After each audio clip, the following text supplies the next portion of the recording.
Hello. We are continuing our book Echo by Pam Munoz Ryan. Today we are beginning with chapter 7 in part 2. So let's take a deep breath in and exhale. And let's begin. Chapter 7. Mike's thoughts played leapfrog. They wanted to adopt a boy today?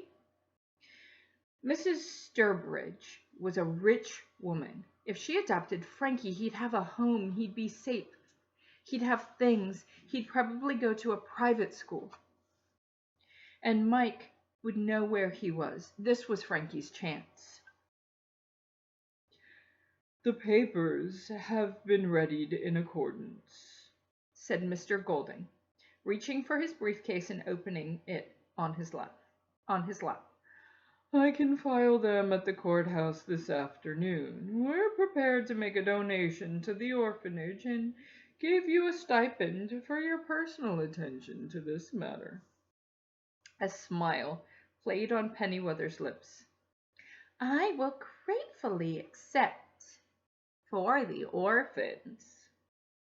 She gestured toward Mike and Frankie. "Now, as to who to adopt, my recommendation is that you take Franklin. And don't worry about Michael. He'll be grateful for his brother's unusually good fortune." She shot Mike a smile, but he knew it was meant as a warning. "I don't want to leave Mike," said Frankie. Mike wrapped an arm around him. "I'd like to talk to the boys in private," said Mr. Howard. Pennyweather stood. "I'm afraid that's not allowed." Mr. Howard stood too, and Mr. Golding snapped his briefcase shut. "Then I suppose we'll be going to visit at Hathaway House." "Well, wait, don't be hasty, gentlemen. I can make an exception." She stepped into her office and closed the door. As soon as she was gone, Frankie blurted, "They're not supposed to separate us."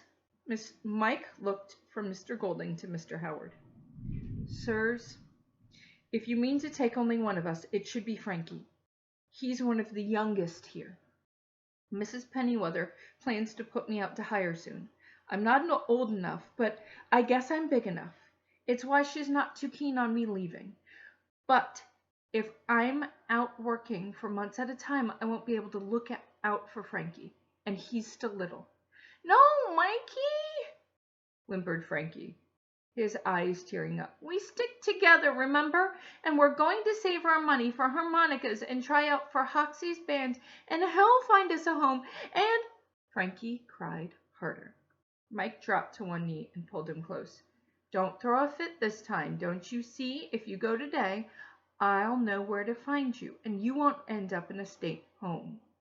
He swallowed hard, looking at Mr. Golding, and he blinked back his own tears. "Could I write and come to visit him?" "Of course," said Mr. Golding. "I could even put a stipulation in the paperwork." Frankie shook his head, sniffling. "No." "And I bet there's a piano." Mike looked at Mr. Howard. He nodded. "There's a piano that sorely needs playing." Mike stroked Frankie's back. He knew this was the right thing, but he couldn't stand looking in the kid's eyes and seeing hurt. He knew it. "There's a piano, and I'll visit regular. It will be all okay, I promise." Mike looked at Mr. Howard for reassurance. He turned away from Mike's gaze and walked to the window. A moment later he came back, blinking, his eyes bright. He cleared his throat and said to Mr. Golding, "It doesn't seem like a promising place, does it?" "No," said Mr. Golding, "and has a dreadful standing. But, hard as it is, Mr. Howard, time is of the essence. This is the fifth orphanage we've visited in the last 2 weeks, and there's not been one child who came close to either of these two boys. They're polite, endearing, and from what I've heard, extremely talented. If one of them will do, then let's take care of business." Mr. Howard paced back and forth with his hands on his hips. The office door opened. Pennyweather came back in the room. "Gentlemen, we understand that Michael is to be put out for hire soon," said Mr. Howard. "That's right," said Mrs. Pennyweather. "Making a child an indentured servant is against the law." "It's called fostering now, Mr. Howard. If a business owner or farmer comes here to foster a child, it's none of my business what the child is expected to do to earn his keep. Call it what you like, indenturing, fostering, adopting, it's all the same to me." Frankie looked up at Mike, tears streaming down his cheeks. "I don't want to leave you." Mike forced a smile. "You'll be in a nice house, and when I visit, we'll play piano together. I bet there's trees to climb too, and a big yard, and good food. I bet they have Wheaties and cocoa malt. You'll go to school." "I don't care about Wheaties and cocoa malt. I want to stay with you." Frankie sobbed into Mike's arm. Mike's resolve crumbled. He knelt in front of Frankie and held him tight. Mr. Howard ran both hands through his hair. He walked to Mr. Golding and whispered in his ear. "You're the representative in the matter," said Mr. Golding. "You've made up your mind?" "I have," said Mr. Howard. "Very well," said Mr. Golding. He turned to Pennyweather. "I'd like to speak with you in your office and draw up the papers." "I think you'll be very happy with Franklin," said Pennyweather, smiling. "And let's discuss that donation for the unfortunate orphans and my small stipend." Mr. Golding smiled back. "Oh, Mrs. Pennyweather, I think you underestimate us. We don't do anything in small ways." Chapter 8. Mr. Golding idled to the black Ford sedan on Amaryllis Drive, where the homes kept their distance from the neighborhoods and the streets. After they climbed out, Mr. Golding called, "Good luck to you, Mr. Howard. I'm headed to the courthouse now. I'm glad I'm not the one to tell her." He honked the horn and pulled away. Frankie waved. Mr. Howard shook his head, smiling, and pushed open the wrought gate. At the end of the long walkway sat a caramel-colored house with white trim and red accents, an elevated porch with a wooden latticework skirt wrapped around two sides of the first level. A round two-story tower with a cone-shaped roof jutted from the left corner of the house and was topped with a weather vane. Steep gables pointed to the sky. Frankie stopped, open-mouthed, and stared. "It's lovely, isn't it?" said Mr. Howard, taking his hand. "Queen Anne architecture. It needs some updating inside, but she's a beauty." "How many people live here?" asked Frankie. Mr. Howard laughed. "Just one woman. And now, you and Michael." Mike's eyes swept across the wide lawn. The old elm in the side yard, the manicured hedges. "We're going to live here, Mike," said Frankie, grinning ear to ear. He let go of Mr. Howard's hand and skipped toward the house. "We're being adopted, not fostered." Mike wanted to feel Frankie's joy, but some tiny intuition told him it had been too easy. In only a matter of hours, they'd been gathered up with their few belongings and brought here. Fostering was one thing, but adoption was another. It meant being part of a family forever. But no one ever adopted children without meeting them first. Granny always said if something seemed too good to be true, it probably was a swindle.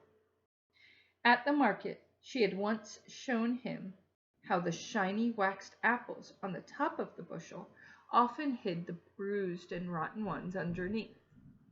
Was this house a shiny apple hiding something? A dark-skinned man knelt by a flower bed near the porch as they approached. He set his trowel aside and stood, his height and sturdiness now apparent. Mr. Howard waved to him. "Hello, Mr. Potter.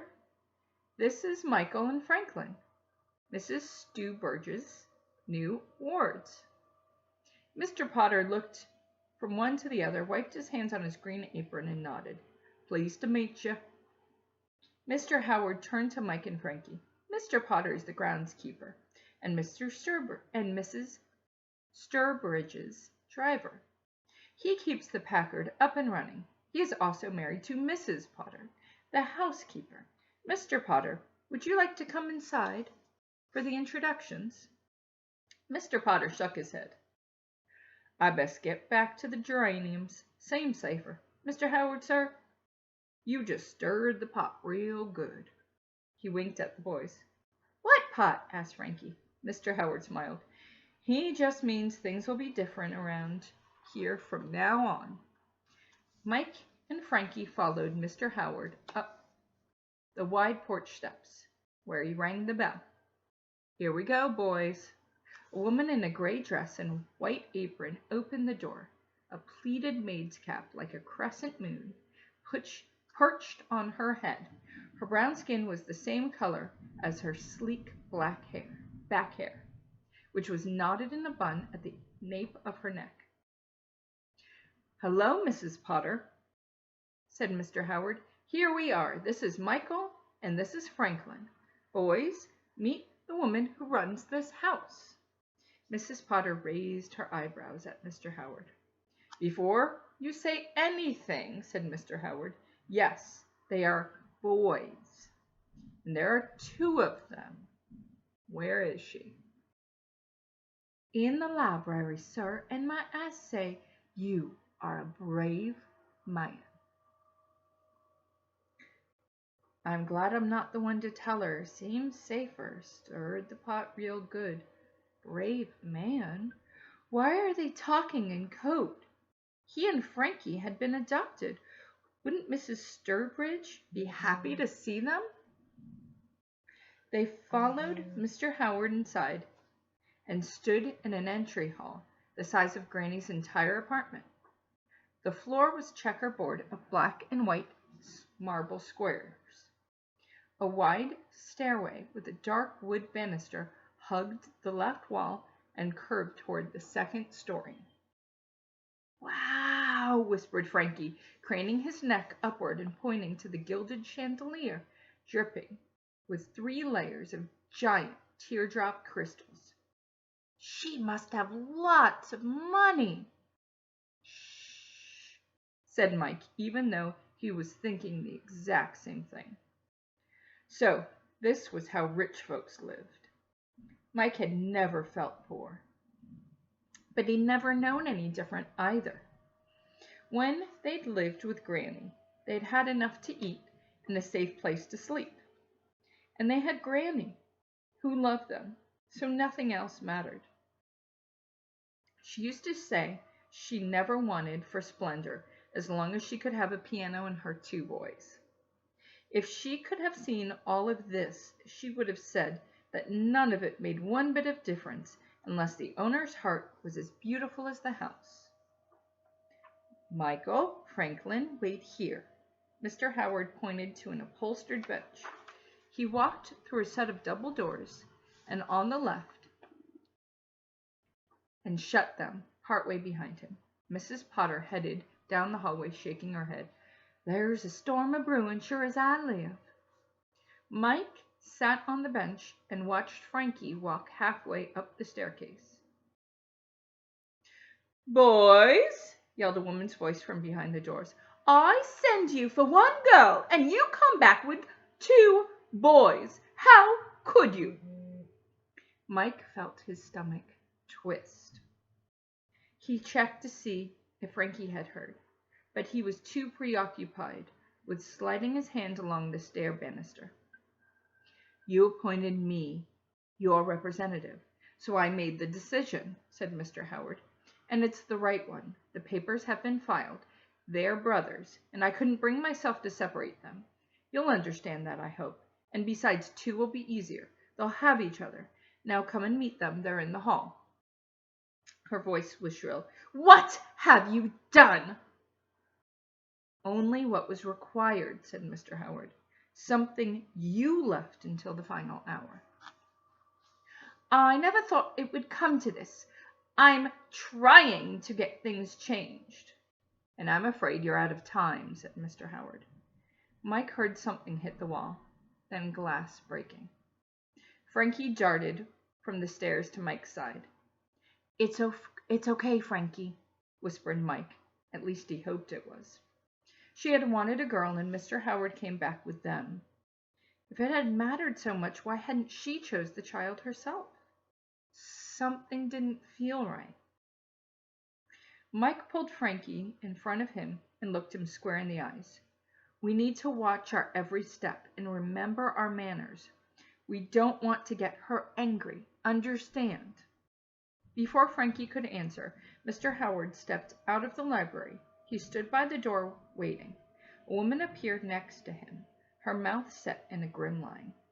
Even though her face was red from anger or crying, Mike couldn't tell which. He could still see the brilliant yellow flecks in her hazel eyes. Her brown hair was a short bob of curls.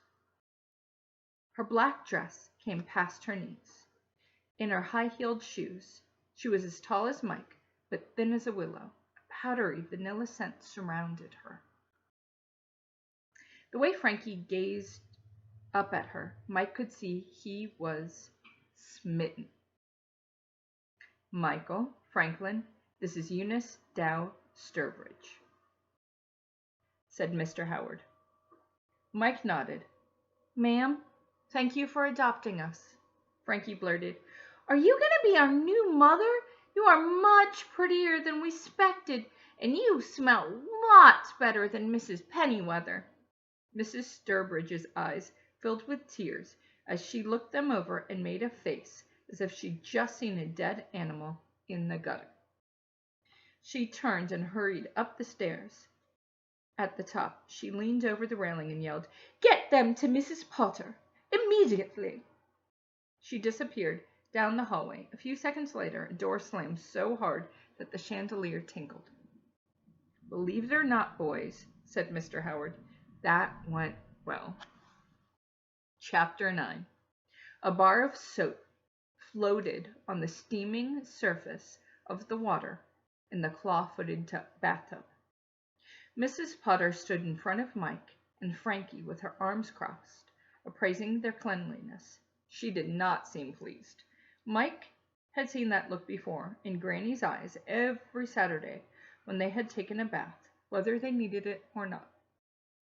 "After I leave you, you'll get undressed and take turns in the tub and scrub from head to toe. Put the clothes in the basket. Tomorrow I'll wash the rest of your things." "We don't have more clothes," said Frankie. Mike looked at the floor, his face turning red. "When we lived with our granny, we had more and nicer." "But they got lost at Bishop's," said Frankie. "Then I'll be washing what you're wearing later tonight," said Mrs. Potter. "Thank goodness the missus has a new-fangled clothing dryer for just this sort of emergencies. They won't smell line fresh, but they'll be clean. I'll go ask Mr. Howard to bring over some nightshirts for you. They'll be hanging on the other side of the door when you're done." "Does Mr. Howard live nearby?" asked Mike. "He does. Lives at the end of the street. His father was Mr. Dow's lawyer, Mr. Dow being the missus's father. But I suppose you know that already. And now Mr. Howard is the same for the missus, but he's more family than lawyer. He's known her since she was knee-high." Frankie began unbuttoning his shirt. Why do you call her the missus?" Mr. Potter and I have been here since the day she was born. We never called her anything other." Is she nice or mean? Asked Frankie. Mrs. Potter handed them each a washcloth. Since Mr. Dow, bless his heart, died a year past, she has not been herself. But that's to be expected considering all she's been through. Even so, I'd say she's a kind and loving soul underneath all the rest. She didn't like the way we looked. Do you think she will like us once we're scrubbed all clean? Asked Frankie. That remains to be seen, said Mrs. Potter. It appears there's lots of ifs and maybes to be sorted out. Mike pulled Frankie closer and helped him unbutton his shirt. Ifs and maybes. If they were girls, if they didn't resemble something dragged from the street, if they weren't poor, maybe she'd like them. Mrs. Potter, do you live here? She nodded. Mr. Potter and I live in the cottage to the side of the garden. Do you have any boys my age? Asked Frankie. She laughed. No, we have a grown daughter living and working in Atlantic City. Grew up right along with the missus. She's a teacher now. We see her most every chance we get. Does Mr. Potter like to play checkers? Asked Frankie. As a matter of fact, he does. And so does Mr. Howard. Now, are you going to wear me out with so many questions? He's just excited, said Mike. We never thought we'd be in a house this nice. Or that we'd get to stay together. Mrs. Potter's face softened. It's been a day of surprises for all of us. Now, into the tub. We have chicken and potatoes for dinner. But since you have nothing decent to wear at the table, I'll bring up your food on a tray. On a tray? Said Frankie. I never had dinner on a tray. Mrs. Potter tried not to smile. I'll be back to show you to the tower room. Frankie's eyes widened. He gets to sleep in a tower? Get on with bathing now. She pulled the door shut. She's nice, said Frankie. Mike nodded. Mrs. Potter reminded him of Granny. All business and practicality, but at the same time mothering them like a hen. That night, Mike leaned back against the pillows in the four-posted double bed. The tower was the bedroom on the second floor beneath the cone-shaped roof. A mahogany dresser stood against one wall. Woven rugs covered the hardwood floors, and needlepoint pillows sat propped in the window seat. It was a far cry from Bishop's. The door opened. Frankie slipped inside, wearing one of Mr. Howard's nightshirts, the sleeves rolled up. He leapt onto the bed next to Mike. Did you brush your teeth? Frankie nodded, crawling under the sheets. Mike turned off the lamp. A cricket chirped. It's awful quiet, said Frankie. I was just thinking the same thing. Mike, I'm scared. Want me to keep the light on? No, I'm not scared of the dark. Frankie scooted closer and put his arm across Mike's chest. I'm scared if I close my eyes and go to sleep, I might wake up back at Bishop's. I know, said Mike, but I promise you'll wake up here. Mike stared into the shadows. His mind couldn't settle with all that had happened or was said today. She's a pianist of great talent, must adopt, only doing what's required. You're out of time. She's not been her usual self, all she's been through. Ifs and maybes. Mike heard Frankie's breathing change, and knew he was already asleep. He gently lifted Frankie's hand and tucked the sheet around him. The kid smelled like soap and the chicken from dinner. And it hadn't been cream chicken either. It had been plump roasted drumsticks. What if it was all a dream? Just in case, Mike battled to keep his eyes opened, but he lost. Chapter 10. At first, Mike didn't know where he was. He sat up, blinking and staring into the bedroom until the events of yesterday came back to him. Next to him, Frankie rolled over, still sleeping. The clothes they'd worn when they arrived had been washed and folded and placed on a low bench at the end of the bed. Mike dressed and walked downstairs where all was still quiet. The double doors to the library were open. Mike stepped inside. It was dim and cave-like. Every window was covered with wooden shutters and closed tight. He studied the paneled walls, the fringed lampshades, and the large desk angled across the corner. His eyes drifted to the floor-to-ceiling bookcases filled with books and the sliding ladder that stretched to the topmost shelves. A collection of metronomes sat on a small round table. Where was the piano? Retracing his steps, he crossed the entry hall to another set of double doors. He opened one and sucked in his breath.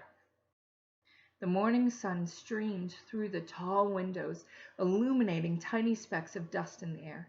Potted palms appointed each corner. In the middle of the room sat the most magnificent instrument Mike had ever seen, a concert grand piano. It had to be 9 feet from keyboard to end. Once, Granny had taken him to buy sheet music, and the shop owner had a baby grand. He let Mike play it.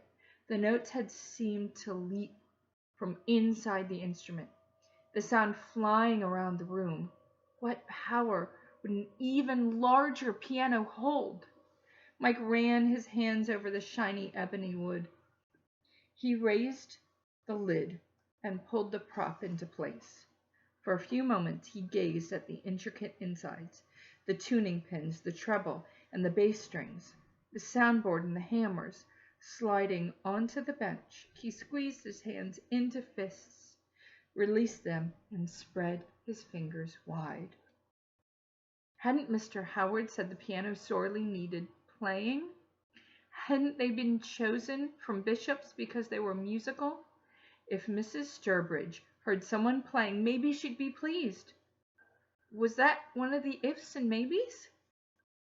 A music book stood on the stand. He flipped the pages until he came to the Chopin Nocturne, number 20. He positioned his hands, feeling the desire like a magnet, drawing his fingertips closer. He played the opening chords. The room filled with the rich timbre of the piano and its full-bodied tone. It wasn't like any piano he'd ever heard before. The high notes sounded brighter, the low ones darker and more ominous. He began several times. At first his phrasing was stilted, unpracticed. Then he felt himself descend into the music. He remembered Granny teaching him a piece when he was 9. When he finished the first pass, he heard her voice. Once more. But first, I'm going to open the window so the entire neighborhood can hear you play. Mike succumbed to the melancholy notes, the insinuations of a march, the delicate filigree, and the final runs, slower and slower, until the final haunting note. He could almost sense Granny next to him on the piano bench and hear his mother humming.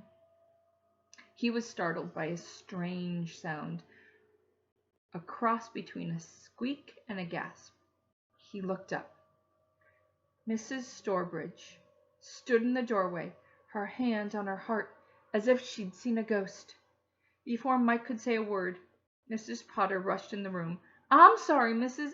I didn't hear him coming down. She took Mike's arm and led him to the kitchen. She sat him down at the table. As much as your playing filled my heart, it pains me to say you must leave that piano be. It's never to be touched. Her eyes filled with regret. It's a shame, beautiful instrument like that, just begging to be played. And to think of all the music that used to come from it. I don't understand, said Mike. Mr. Howard said. Mrs. Potter held up a hand to interrupt. Lots of things don't make sense around here. You'll get used to it. Now, go get your brother and come to the kitchen for breakfast. Mr. Howard will be over shortly to take you to town for new clothes. Is she coming with us? If so, Mike could apologize about the piano and explain how he and Frankie used to look cleaner and nicer. Mrs. Potter shook her head. She has plans and won't be back till after dinner. And she's not inclined to being with you boys just yet. Go on now. Mike headed upstairs to retrieve Frankie. Why had she adopted them if she didn't want to be with them? How much more didn't make sense around here? Chapter 11. Mike held Frankie's hand as they hurried after Mr. Howard, who walked down Amaryllis Drive with brisk purpose, whistling all the while. Striding past, he pointed out his house on the corner. 2 enormous elms grew on either side of the center walkway, the branches almost touching in the middle. It's the same age and style as Mrs. Storbridge's, but I've had it all remodeled. He pulled his watch from his pocket. Come on, boys. If we cut through the park and hurry, we can catch the next trolley. Mike took longer strides to keep up. 2 blocks down, Mr. Howard pointed to the park square, where a gazebo sat in the center. They dashed through to the boulevard on the other side, just in time to catch the approaching trolley. Within a few stops, the houses changed from older stately homes to more modest bungalows. Mile by mile, the buildings grew taller. When the trolley rattled to a stop in the bustle of downtown Philadelphia, they stepped off. Even though it was hotter and more humid here within the narrow streets where a breeze couldn't find its way, Mike felt more at home. It reminded him of Granny's neighborhood. Walk-up apartments, girls jumping rope across the sidewalk, boys playing pimpleball in the street, cars and trucks honking. He looked up, hoping to see a window with a hand-printed sign for piano lessons, knowing full well he wasn't anywhere near where he used to live. When Mr. Howard led them through the revolving doors of Highlander's department store, the noise fell away. Everything inside was shined and polished. The glass cases, the merchandise, the faces of the salesmen and salesladies, even the air smelled expensive. All the customers wore what looked like their Sunday best. Mike ran his hands over his clothes, feeling all wrong. Boys, go on up to the 3rd floor. The young gentleman's department, said Mr. Howard. I'll meet you up there. I need to take care of Mrs. Storbridge's account in the 1st office. Mike and Frankie slowly walked between cases, topped with gloves and scarves, umbrellas, wallets, hats, and perfumery. Frankie stopped to gawk at a display of glass figurines. A saleslady rushed forward and frowned. Mike pulled Frankie toward the elevator. 3rd floor, he told the elevator operator. The man looked at them and sniffed. He swept his fingers over the lapels of his blue suit, as if brushing away dirt. Boys cannot run around ripshod through this establishment. We weren't running, said Frankie. Do you plan on purchasing something? Asked the man. Yes, sir, said Mike, in the young gentleman's department. The man's eyes inspected them. He signaled to a salesman who hurried over. The 2 men whispered. Mike heard only bits of what were said. No money. One thing in mind. Little thieves. Mike felt his face grow hot, and he knew it was reddening. The salesman signaled to several nearby clerks, then grabbed Frankie's arms. Boys, let me escort you back outside. I think you're in the wrong place. Frankie jerked his arm away and clung to Mike. Leave us alone. The clerks hurried forward and spread their arms wide, surrounding them. The salesman grabbed the neck of Mike's shirt and twisted his right arm behind his back, marching him toward the door. Mike panicked. Let me go. What are you doing? He hadn't ever been manhandled like this before. He tried to wriggle from the man's grip. The salesman tightened his hold and whispered in his ear. Find another store to pilfer. Frankie began to scream. Stop! Stop! He lunged forward, pounding the man with his fists. Call the police, yelled the elevator operator. Mr. Howard's voice boomed. Take your hands off those boys and step aside or I'll call the authorities. And I don't mean police. I mean Mr. Highlander himself. The salesman released Mike and backed away. Mike's entire body shook. Tears stung his eyes. They had thought they were thieves. He'd never stolen a thing in his life. Mr. Howard strode closer and put an arm around each of them. You boys okay? They wanted us to leave. They wanted to take Mike away, whimpered Frankie, for no reason. We'll see about that. Mr. Howard looked at one of the salesmen. Call the store manager at once. Mr. Howard sat in an overstuffed chair in the young gentleman's department, with Frankie on his lap and Mike at his side. My apologies, Mr. Howard, said the store manager, a short man with a skinny mustache. He paced in front of them. It was a misunderstanding. We had no way of knowing these boys were with you. Mr. Howard raised his eyebrows. As I recall, over the years, my client, Mrs. Stourbridge, has spent a fair amount of money in the store, in this very department. Oh, yes, she has, sir, indeed. These boys are her wards, said Mr. Howard. They are clean and polite. They're poorly dressed, yes. But does that make them shoplifters? No. It makes them in need of new clothes, which is why we're here. There's something very wrong about how they were treated, sir, when they were doing exactly what I told them. Do you think I need to mention this to Mr. Highlander? Oh, no, Mr. Howard, stammered the store manager. He snapped his fingers at the young salesman who stepped forward. Charles will assist you. No reason ever to mention it again, and you can be sure I'll talk to the employees. I'll call a special meeting. Count on it. Fine, then, said Mr. Howard. I need a wardrobe for each of these young gentlemen. 4 shirts, 3 pairs of trousers, stockings, romper togs for unders, suspenders, and a cap, wool or felt. Make one of the pants and shirts for dress, and throw in a vest and a tie for each. Oh, and we'd better have shoes. He looked at their feet. 2 pair. Brown lace-up leathers for every day, and black Oxfords for dress. Frankie grinned at Mike. Mike couldn't smile back. The embarrassment smarted, and his face still pulsed from the humiliation. He looked down at Charles, who ushered them into a dressing room. Had Mrs. Stourbridge thought the same when she first saw them? Had she wondered if they were little thieves too? I'll be sitting right here, boys, reading the paper, said Mr. Howard. When you're ready, come out and show me your outfits. Behind the curtain, Mike relaxed. He and Frankie spent an hour trying on clothes and darting back and forth to Mr. Howard for approval. When they were alone in the dressing room, they made goofy faces at each other in the mirror. Once fitted, they followed Mr. Howard, now laden with parcels, outside to the front of Highlanders. Thank you, Mr. Howard, said Mike, for bringing us.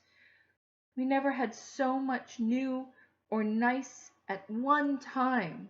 And thank you for standing up for us, too. Mr. Howard smiled. You have just as much right to be in that store as the next person, so you're welcome. But it's Eunice you should thank for your clothes. She's your benefactor." Mike nodded. "I will, sir. First chance I get." "Eunice?" Frankie crinkled his nose. "Her given name is Eunice," said Mr. Howard. "I started calling her Eunie when we were children." "What should we call her?" said Frankie. "She didn't like it when I asked if she was going to be our mother." "No.